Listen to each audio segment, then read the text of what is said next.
CSI, and BICSI Treasurer, your morning presider.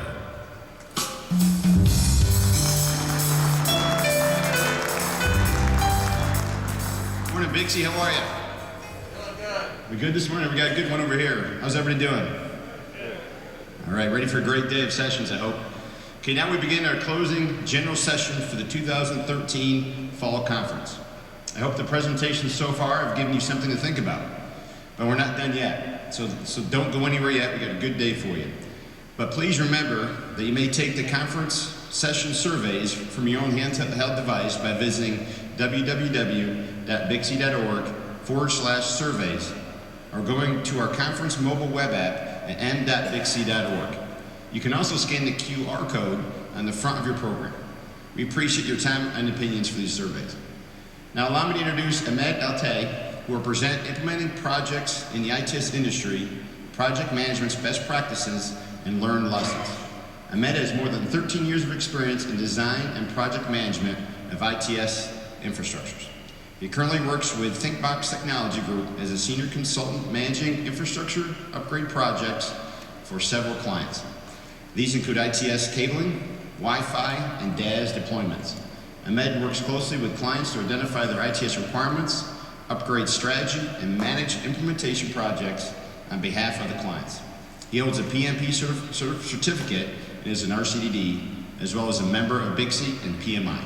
Please put your hands together for Ahmed Taie.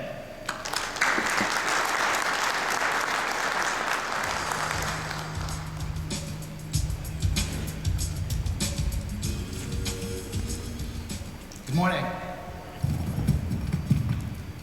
It's such a pleasure to be here today, this morning, to share with you some of our experience in the project management field. In today's presentation, I'll share with you some of the best practices and lessons learned in project management that we experienced during the life cycle of many ITS projects that we've managed over the years. My name is Ahmed Taie. I'm a senior consultant with Thinkbox Technology Group. We're based in Irvine, California. I welcome you and appreciate your attendance today.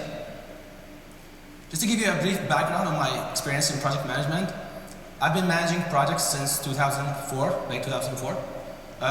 Many projects in structured cabling, data centers, wireless upgrades, network upgrades, OSP, many of which were multi-million-dollar projects. I got my PMP in 2007 and my RCD in 2008.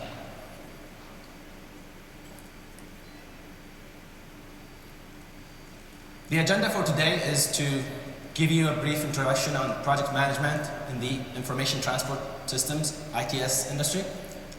We'll go through very briefly on the project management knowledge areas, the competencies of an effective project manager and the steps to manage a project. And then we'll go into the core of the presentation where we will look at the best practices in the project management and some of the lessons learned from actual projects that myself and my colleagues managed over the years. We will end up the presentation with some conclusions based on the information that I'll present today. And for the sake of time, I will address any questions at the end of the presentation. We'll have a quick Q&A sessions. So if you have any questions, just hold them till the end.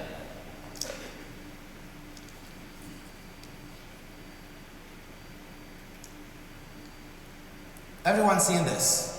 The methodology for project management, just simply getting from the green box to the purple, closing. It looks simple enough, right?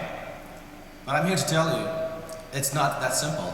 It involves a lot of steps and sub-steps in each of these boxes to make sure that project is accomplished to the objective that it was initiated for.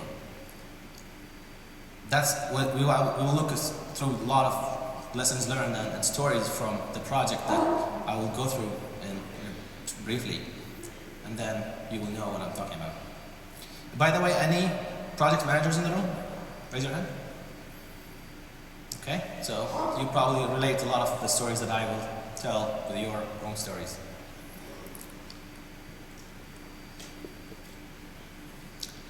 I'm sure this looks very familiar with you, the knowledge areas in the project management.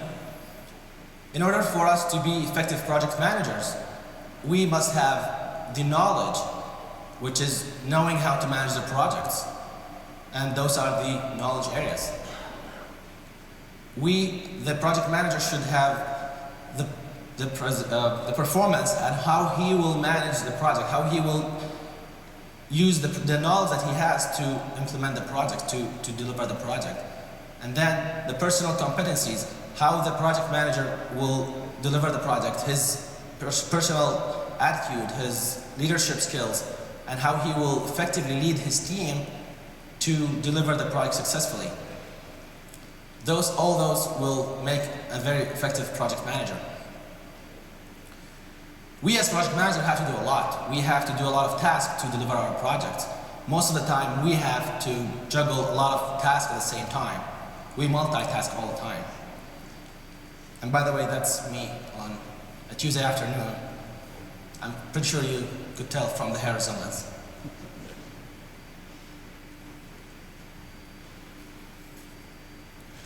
Okay, so starting with the initiating and planning, one of the best practices is getting executive sponsorship. Having a strong executive sponsoring is an integral part of successful project management. Executive sponsorship directly and dramatically impacts project funding, scope requirements, timeline, and acceptance of final project closeouts. Without solid executive sponsorship, it can be almost impossible to maneuver through difficult scope, funds, and time constraints. Here's a story from my early days in project management.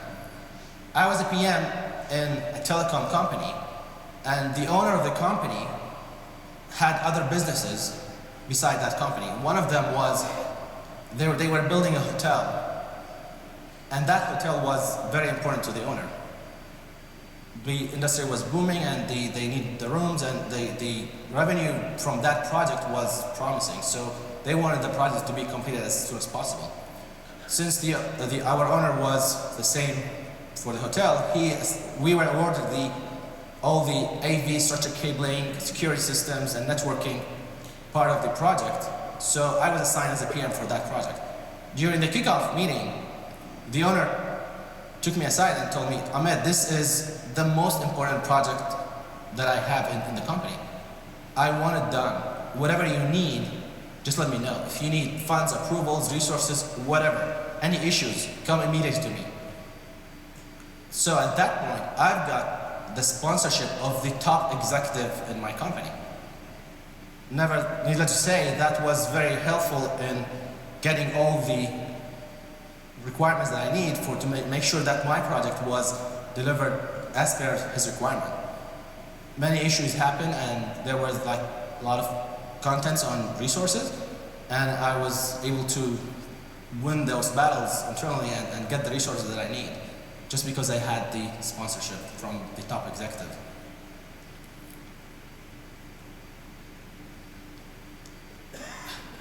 One of the best practices is to establish your project controls early in the project. Those are just samples of what we usually do, and based on a typical project, 6 months to a year life cycle with recommended frequency. So you can have your team meetings once a week just to touch base on the accomplishments of the previous week, look at the current week task and the next week plans, and then make sure that you document all these meetings for future.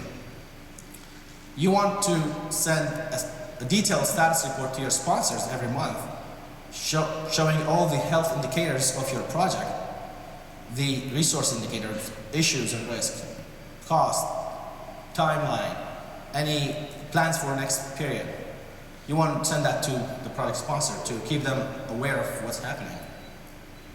And then tracking cost, you have to do that on a monthly basis with weekly checkpoints to make sure that you're on track for your project. Those are samples. I will be telling a story later on show you how important it is to maintain those project controls throughout the life cycle of the project. Sometimes we initiate them and we have them ready, but we don't maintain them through the life cycle.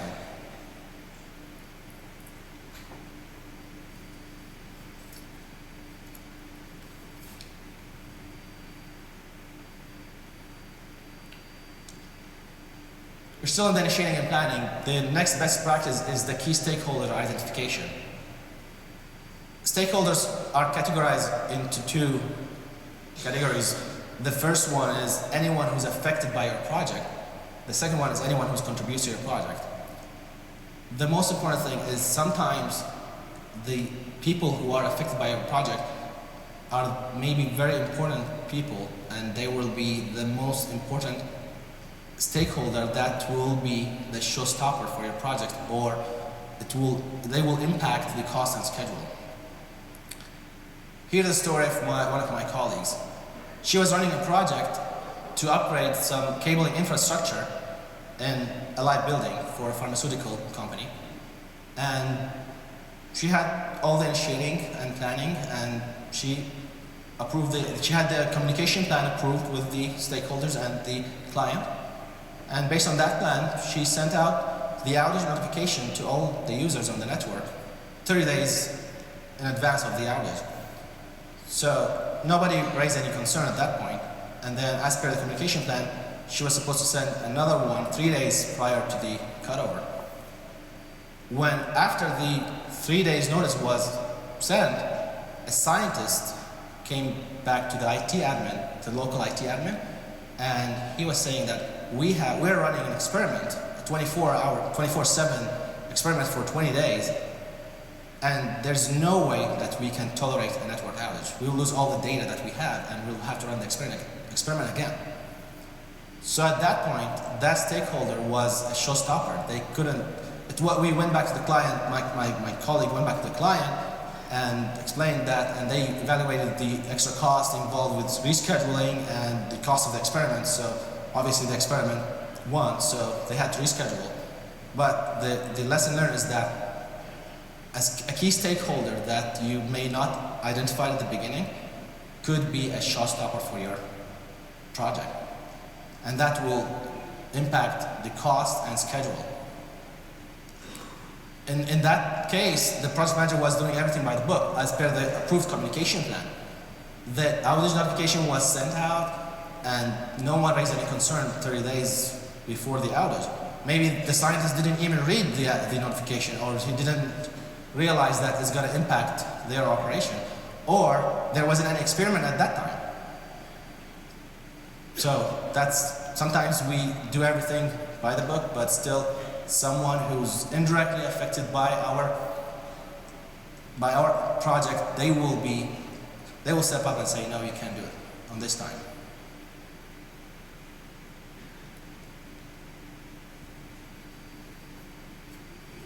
The next best practice is clear identification of roles and responsibilities. And that's obvious. Everyone needs to know what they're supposed to do. The last thing you want to do, or you want to hear in your project, is someone saying, oh, was I supposed to do that? Or, I'm not touching that box, this is not my responsibility.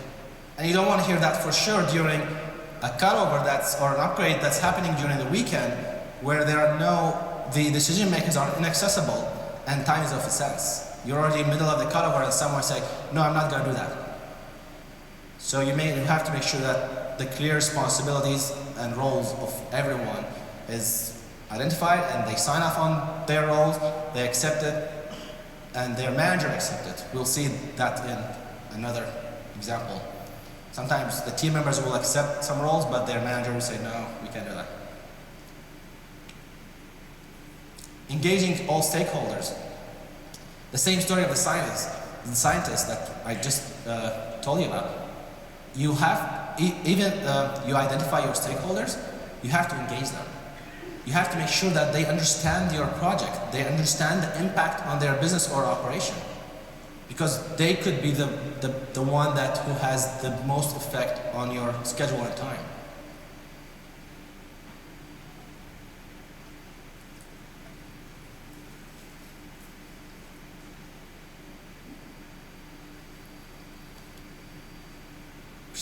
We're still in the initiating and planning, and And next best practice is validating requirements, assumptions, and exclusions. And that's an obvious. I mean, you need to make sure that everything in the scope and the specs, everything is clear enough for everyone to understand it. You should not assume that the other party understands it or interpret the statement the way you do. You have to be very explicit in all your requirements. Here's a story of one of my former colleagues many years back. He was assigned as a PM for a very large security project. The project was handed over to him by the sales team in his company. The sales team was the people who initiated the project with the client, and they did all the negotiation, and they signed the contract, they signed all the compliance statements and everything, and according to them, the scope has been validated and has been approved and finalized.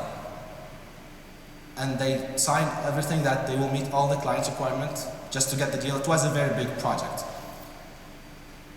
So my friend started working on that, and he would start discovering there were a lot of assumptions, a lot of general statements in the specs, in the scope, that the client didn't know what they know exactly, so they generalized the statement and made it big enough to manipulate stuff as they move on in the project. And the interpretation of the sales team was different from the client's intention and the interpretation. So what happened is, as my colleague was working throughout that project, he was starting getting resistance internally because he was trying to meet the client expectation as well as work within the budget that the sales team has anticipated for the project. So once and the requirements were not clear enough, they had to add extra costs, and that started taking from the profit of the company, and then obviously the sales team quota and personal bonuses. So that's when he started getting the most resistance internally from his team.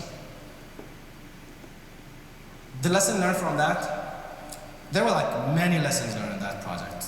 The main thing is the client, you have to be explicit and direct in all your statement. Make sure that your scope of work, your specification is clear.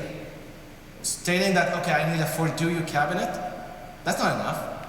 You have to be specific. What kind of, do you need a specific brand? Do you need a specific model? Do you need be specific, be explicit. And that was the case in that project. They were building a data center for the security system, and they just said 42U cabinets. They provided one cabinet as a sample, and now that was what the sales team projected for cost, and that was a cheap cabinet, so the client rejected it. They ended up buying a higher end cabinet just because the scope just says 42U cabinets. As a contractor, you have to make sure that you read the specs and the scope for document provided by the client and understand it. If there is any room for interpretation, then most probably it's not going to be yours. It's going to be the client's interpretation that's going to prevail. When you provide your proposals, include your assumptions and your exclusions, and don't include them in the fine prints. Just be clear, big font.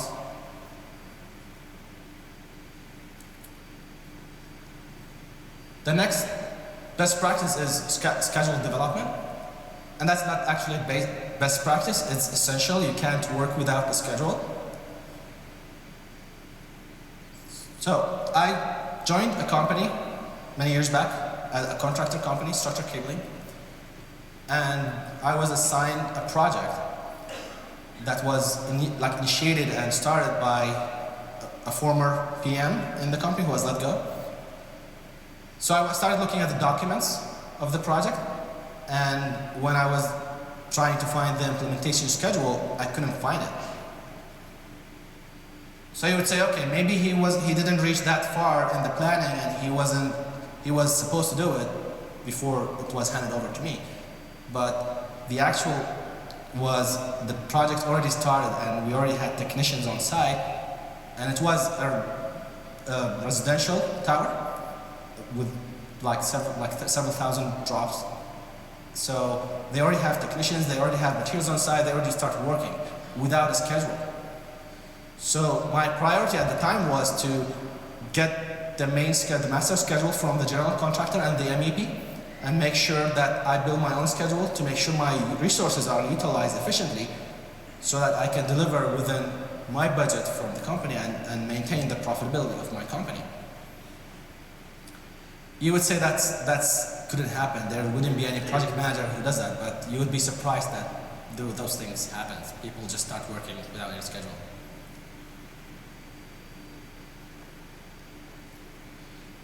The next best practice is establishing project success criteria. And that's very simple. Sometimes you initiate a project, but you don't know what's the success criteria. You could complete your project, but did you complete it successfully? You want to know. The answer is, was my project completed? Because a lot of projects get completed and they're behind schedule, over budget. But you want to make sure that your projects are completed successfully. So that's why you have to make sure that initially in the initiating and planning, you document all the success criteria. You just talk to your stakeholders, to your executives. What's my success criteria? Is it financial delivery? Is it time? What do you want? And usually they will tell you, yeah, do it with the least cost and as soon as possible. That's very vague. I mean, as soon as possible could be a year or a month. What's the success criteria? Just be specific. And document everything and have them sign off on that. I'm gonna read this. It's a quote from the PM Network magazine, the May 2013 issue. The percent of project delivering on their original intent continues to slide.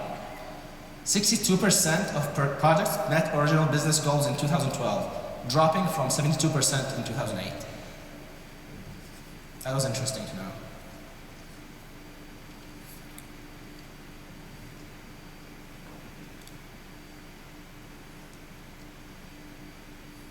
Okay, now we're moving to the next step in managing projects, tracking and managing the project, the actual implementation.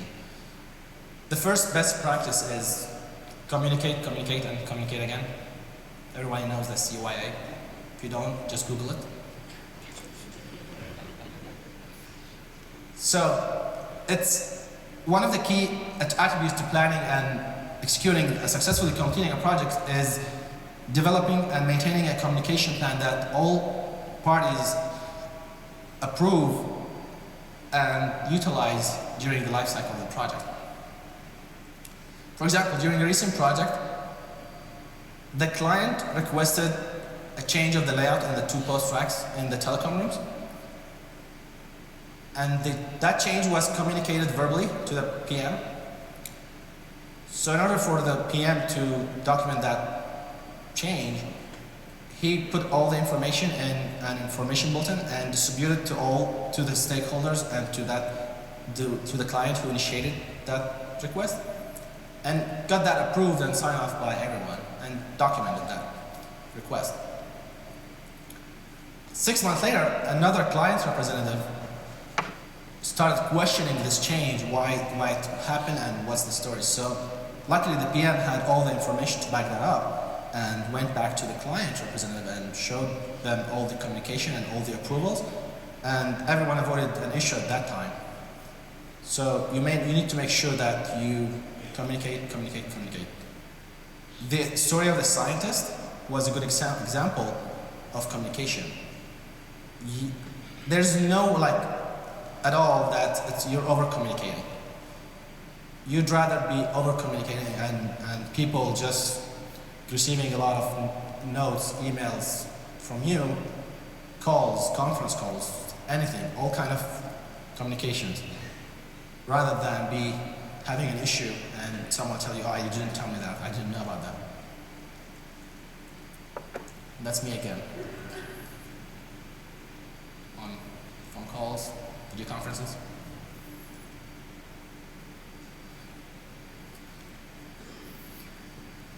The next best practice is having a mitigation plan. And that's part of risk management. We always have mitigation plans for upgrades and for any work that we do.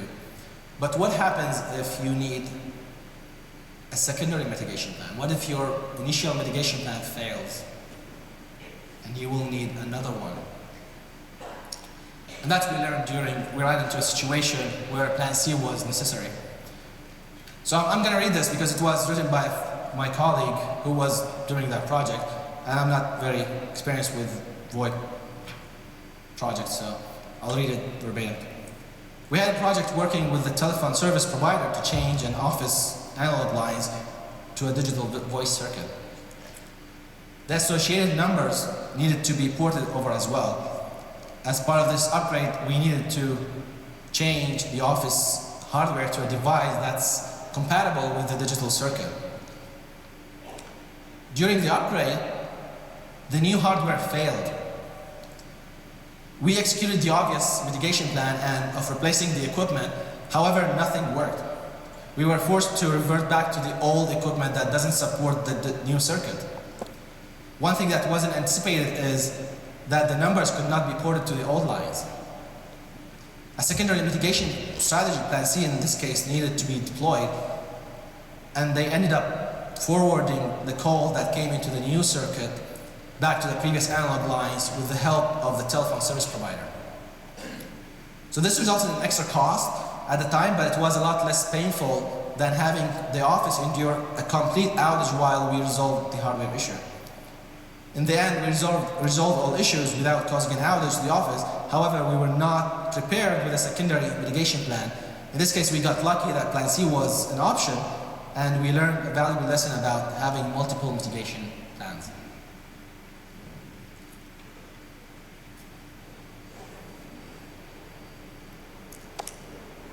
The next best practice is maintaining your project controls.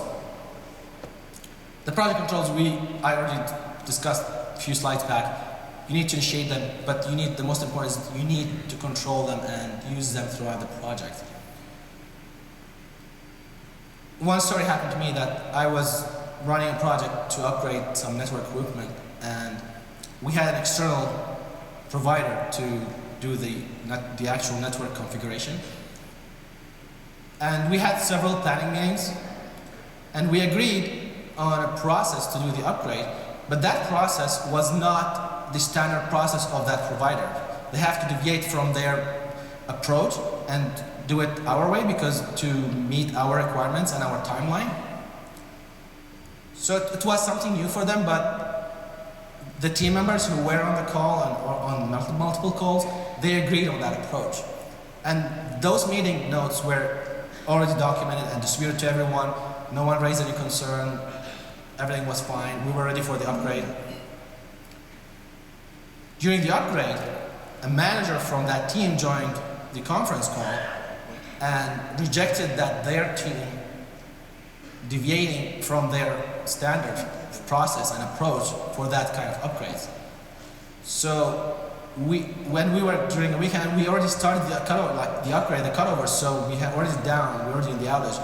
So we didn't have the time to negotiate a new approach or do anything else. So the only thing that we told the manager that your team approved this and there's no way. And then luckily we had the client on the calls as well, and the client supported us that yes, this is how we want to do it. We showed the meeting notes to the manager. The manager had to accept that her team will deviate from their project. So make sure always to communicate, to document your meetings, document any decisions that you have from internal stakeholders, external, anyone on your team. Make sure you document that and keep a good track of everything. Because if you have the documents and you don't have access to them immediately, it will be an issue, and especially during a live outage and time is very critical. You have to finish on time to make sure the office on the next business day starts working.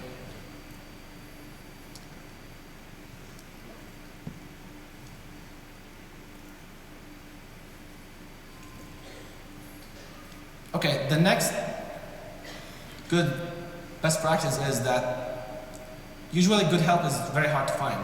You will not be lucky all the time to have the best team members. That's why you have to build your team. Many years ago when I was in the contracting world, I was recently just joined the company, and it was one of the biggest companies doing structured cabling. We were total three PMs, and we had more than 50 technicians for pulling the cables, testing, and termination. So being the new guy, and we were attending the operational meeting every week, so we get to pick our technicians, but since I didn't know anyone, I ended up having any of the technicians, and the other PMs, they picked the technicians they know, they were the good, fast, and the best out of the team. So I ended up having the weakest technicians. That wasn't cool, but it's fine. What I did, I realized that after a couple of weeks and seeing the performance of the team, so I decided, okay, I need to do something about that. I talked to the operational manager, and I told him, okay, I can work with this team, but you have to give me something in return. Make this team permanent for me. Make this my team. Don't assign it somewhere else. He said, that's fine. That's easy enough. I said, okay. And then I spent 3 weeks on site with the team. I had 3 projects, so 1 week in each project with the team, showing them how the best methods of pulling the cables, the testing, what troubleshooting and termination. I built the team. I made them the best team. They were the best. After that, they were the best team in the company.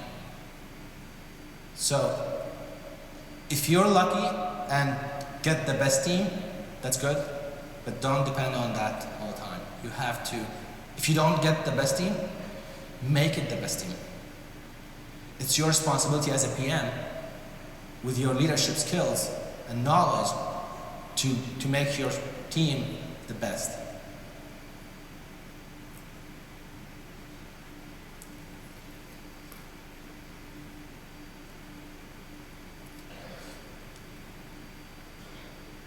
Closing.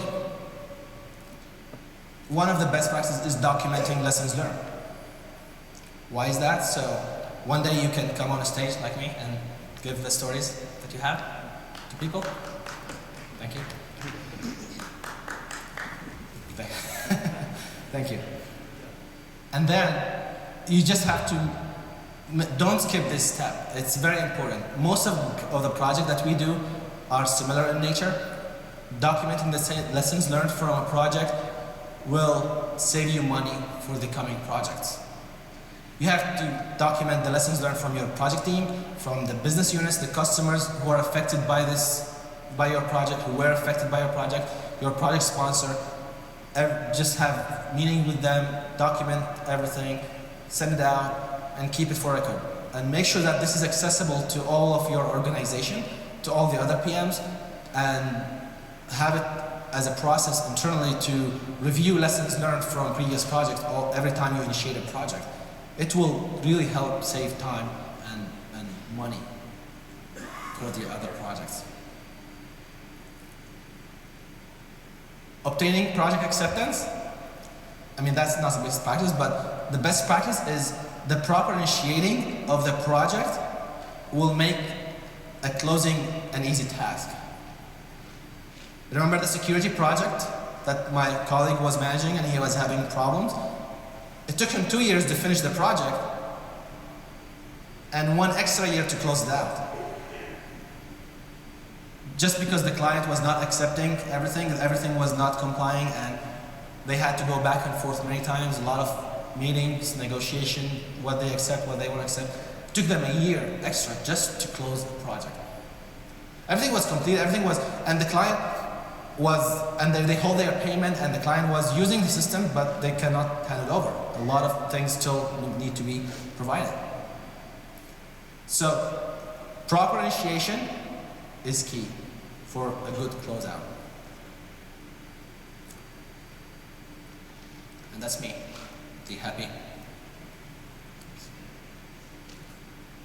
Happy that I finished that presentation. Okay, so the path to project success is through strong executive sponsorship, clear communication, thorough documentations, and making sure you have the right team with the appropriate skill sets. If you don't have that team, build it. You're the project manager, you're the leader. I know that all of you have varying degrees of project management exposure or experience. I hope that each of you found value add to your own knowledge base of project management this morning. It's been my pleasure and honor to be here with you, and thanks to BICSI for letting me present for the second year in a row. At this time, I would like to open the forum for any Q&A or if anyone wants to share a story that's related to what we discussed so far.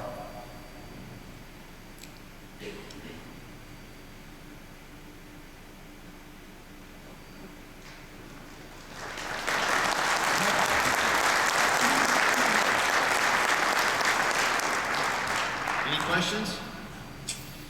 Any stories? I'm sure you have stories to share with us. The people in the back who are sleeping, that's fine. It's in Vegas. I understand. Here comes the gentleman. No Here hard he comes. feelings.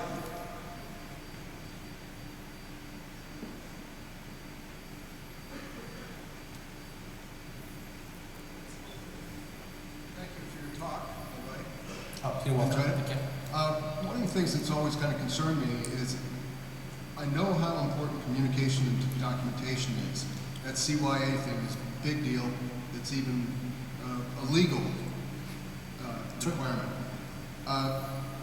Do you ever record your meetings or do something? If I tried to write fast enough to take good notes, I probably wouldn't be available to lead a meeting. I mean, Sure. how do you do it? Well, we have two approaches. We usually have a project coordinator who usually take the notes for the meetings, That's right. and they are very fast typed. They type very fast and they write the notes. And sometimes we record the meetings. With the technology, it's really easy to record it. Like if you have, there are like a lot of apps and really high definition audio recording tools that you can. There are certain things that you will have to make sure that your team understand that it's being recorded for future reference, for making sure the minutes are taken accurately, and just from a legal standpoint. And we do that sometimes for complicated meetings. What I do is I usually, during the meeting, if it's getting complicated and everybody's starting throwing, and people tend to do that, like start opening subject, and it's like start like an open discussion. I put it back on track on an agenda. I said, okay, we discussed this point, this point, this point. Do you agree? Everyone agrees on this? And they agree. And that's how my project coordinator document the meeting notes, and we distribute it afterward. Thank you. You're welcome.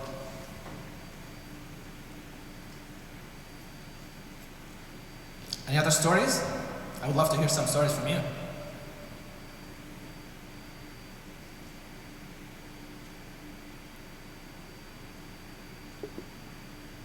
Okay, well, thanks again for your time, and I hope that you enjoyed it. Have a great day.